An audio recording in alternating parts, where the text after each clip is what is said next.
Science city কলকাতার মধ্যে একদিনে ঘোরার জায়গার কথা মনে পড়লেই সায়েন্স সিটির নামটা উঠে আসে। যেখানে গেলে তোমরা ঘুরতে তো পারবেই, আর তার সাথে দেখতে পাবে সায়েন্সের কিছু বিখ্যাত আবিষ্কারও।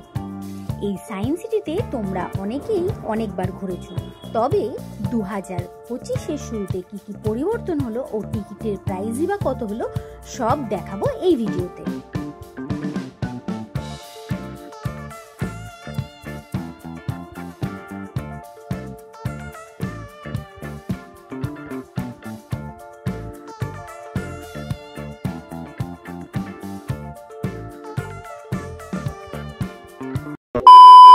Hello everyone, welcome back to my channel. শীতের মৌসুম কিন্তু একেবারেই পড়ে গেছে, আর উইকেন্ডে ছুটিতে ঘরে থাকতে কিন্তু কারোরই একদমই ভালো লাগে না। কলকাতার কাছাকাছি বেশ কিছু জায়গা রয়েছে যেখানে কিন্তু তোমরা উইকেন্ডে ছুটিতে ঘুরে আসতে পারো। তার মধ্যে একদম অন্যতম হচ্ছে সায়েন্স সিটি। তাই আজকে আমি চলে এসেছি সায়েন্স সিটিতে। আর 2025-এর শুরুতে সায়েন্স সিটিতে কী কী চেঞ্জেস এলো, মানে নতুন কী কী এসেছে, বা টিকিট ফেয়ার কত রয়েছে, বা এক্সট্রা কারিকুলাম কিছু বাড়লো কিনা, আদার সব কিছু কিন্তু এই ভিডিওর মধ্যে আমি কভার করতে চলেছি। তো চলো তাড়াতাড়ি ভিডিওটা স্টার্ট করা যাক। প্রথমেই বলি তোমরা যাবে কিভাবে। শিয়ালদহ স্টেশন থেকে পার্ক সার্কাস যাওয়ার যে কোনো ট্রেন ধরে নেমে পড়তে হবে পার্ক সার্কাস স্টেশনে, আর ওখান থেকে যে কোনো বাসে উঠেই তোমরা পৌঁছে যেতে পারো সায়েন্স সিটি। সায়েন্স সিটিতে কিন্তু বিশাল বড় পার্কিং এরিয়া পেয়ে যাচ্ছ তোমরা। 2 হুইলারের জন্য পড়বে 30 রুপিস, 4 হুইলার পড়বে 60 রুপিস, আর যারা বাসে করে আসছো তাদের জন্য কিন্তু 150 রুপিস।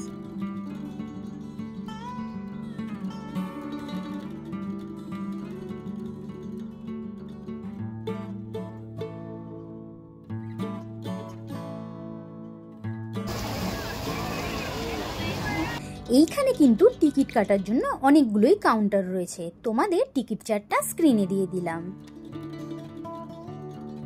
330 টাকা জেনারেল টিকিট কেটে নিলে কিন্তু তোমরা সবকিছুই একেবারে রাইড করতে পারবে।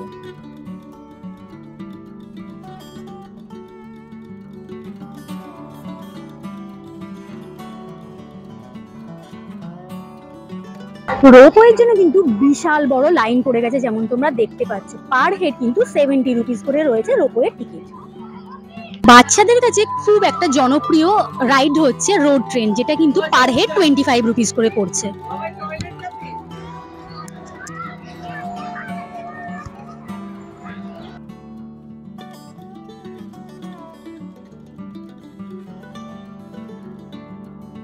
রোড ট্রেনের যে টিকিটটা সেটা কিন্তু পিছনে একটা কাউন্টার রয়েছে, বাট কাউন্টারটা কিন্তু ক্লোজ থাকছে। তাই যারা রোড ট্রেনে চাপতে চাইছো তারা কিন্তু অবশ্যই এন্ট্রি গেট থেকে টিকিট নিয়ে তবেই ঢুকো।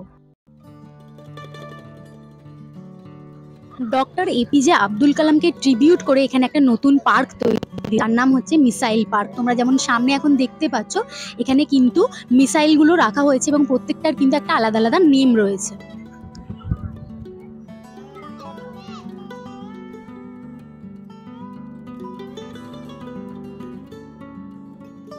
সায়েন্স সিটির ভিতরে কিন্তু আউটসাইড ফুড অ্যালাউ আছে, তাই তোমরা বাড়ি থেকে কিন্তু খাবার নিয়ে আসতেই পারো। আর যারা এখানে এসে খেতে চাইছো, এখানে কিন্তু অনেক দোকান রয়েছে, এখান থেকেও তোমরা লাঞ্চ বা সকালে ব্রেকফাস্টটা সেরে নিতে পারো।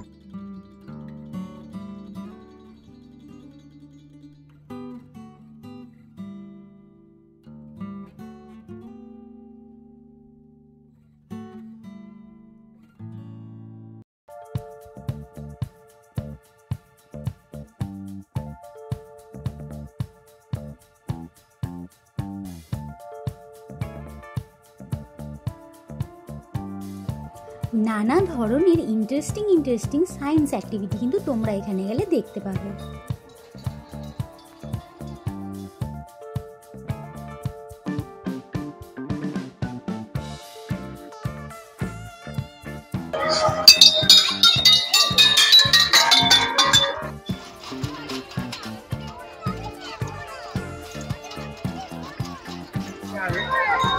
বাচ্চাদের অনেক অ্যাক্টিভিটিস এর মধ্যে কিন্তু দেখো রয়েছে দোলনা, এরকম দড়ি রয়েছে, আরো অনেক কিছু রয়েছে কিন্তু এক্সপ্লোর করার জন্য।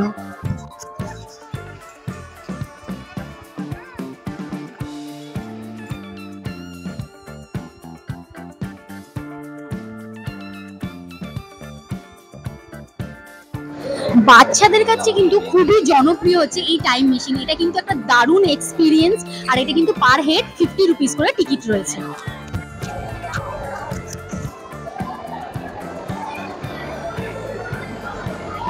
স্পেস এনথুয়াস্টিক বাচ্চাদের জন্য কিন্তু এই সায়েন্স সিটি একদম অ্যাপ্রোপ্রিয়েট এক জায়গা। এখানে কিন্তু স্পেসের সম্বন্ধে অনেক ইনফরমেশন দেওয়া আছে। ওয়াইল্ড লাইফ ফটোগ্রাফির কিছু এখানে কিন্তু স্যাম্পল রাখা রয়েছে, যেগুলো সেফ টাইগারের উদ্দেশ্যে এখানে লাগানো হয়েছে।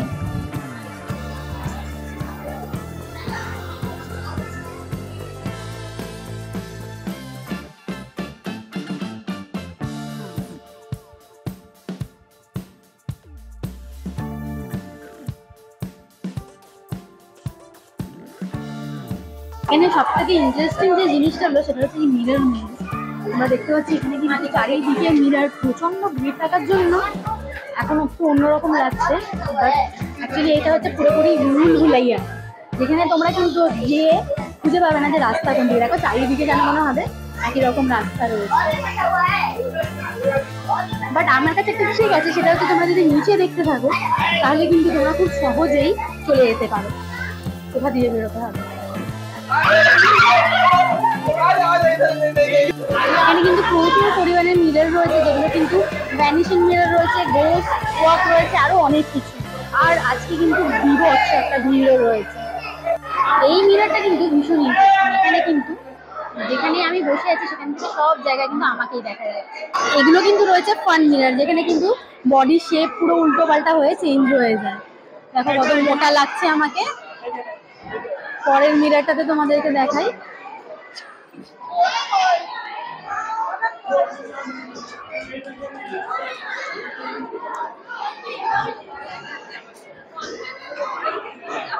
এখানে এসে হাসাহাসি না করলে কিন্তু একটু হবে না।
সায়েন্স সিটি কিন্তু একটা বিশাল বড় এরিয়া নিয়ে তৈরি হয়েছে, তাই এখানে আসলে অবশ্যই তোমরা কিন্তু হাতে অনেকটা সময় নিয়ে আসবে।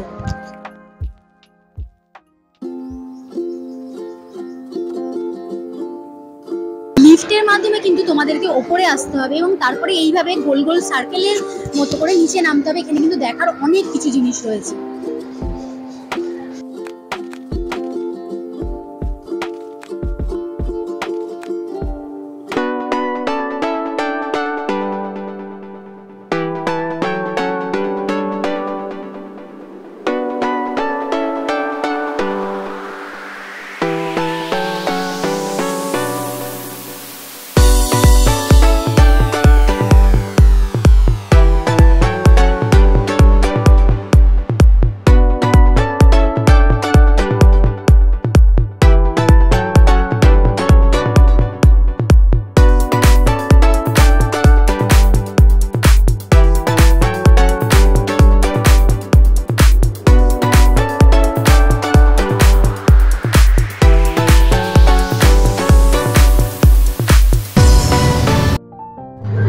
এখন তোমরা যে মাছটা দেখতে পাচ্ছ সামনে, এটার নাম হচ্ছে অ্যালবিনো শার্ক।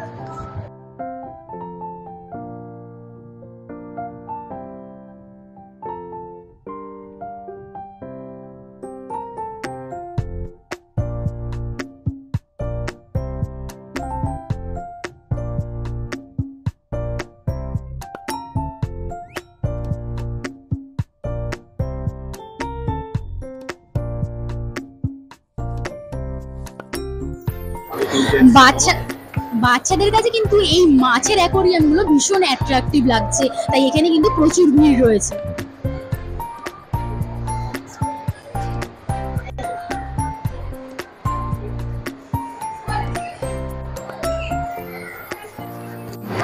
এই মিনি ফিশগুলো দেখো, এগুলো কিন্তু একদম ছোট ছোট সাইজের রয়েছে, এটার নাম হচ্ছে টেট্রা।